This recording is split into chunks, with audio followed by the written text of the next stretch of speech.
After watching this video, you'll know exactly how you can make this smooth zoom in and out transitions so that your edits won't suck anymore. Let's get into it. Wait. The moment this video hits 300 likes, I'll make another tutorial for this eye zoom in transition, so smash the like button. Alright, open your project file. After you've marked its beats of your music, you then cut clips from your movie or anything you want to edit and arrange each one according to your liking, like I did here. Now pre-compose each clip by pressing Ctrl or Command Shift C, or simply right click, pre-compose, and choose this one and make sure this tick is checked.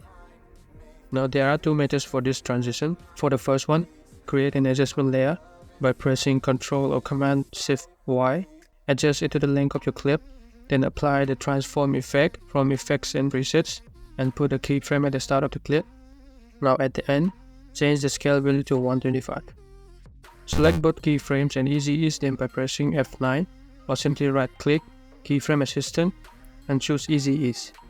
Now select both keyframes and go to graph editor and copy my graph.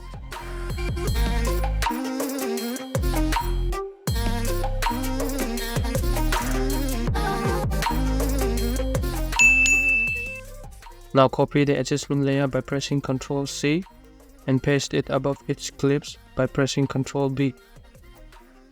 You'll need to adjust the length of the layer according to your clip by dragging it while pressing Alt.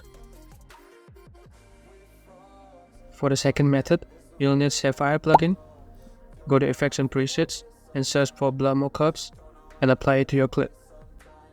Set a keyframe for Z distance at the start of your clip and set another one at the end and change the value to 0.75. Then easy ease them like before and go to graph editor and copy my graph.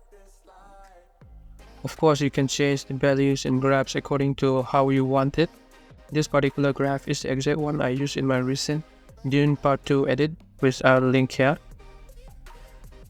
Now copy and paste the keyframes to each clip like before, and don't forget to adjust according to the length of your clip.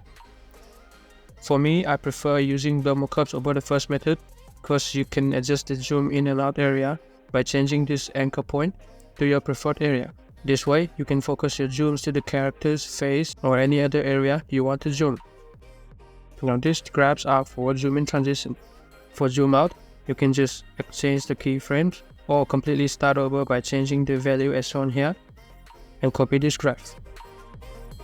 Leave a like if this tutorial helps you and subscribe for more such content. See you soon.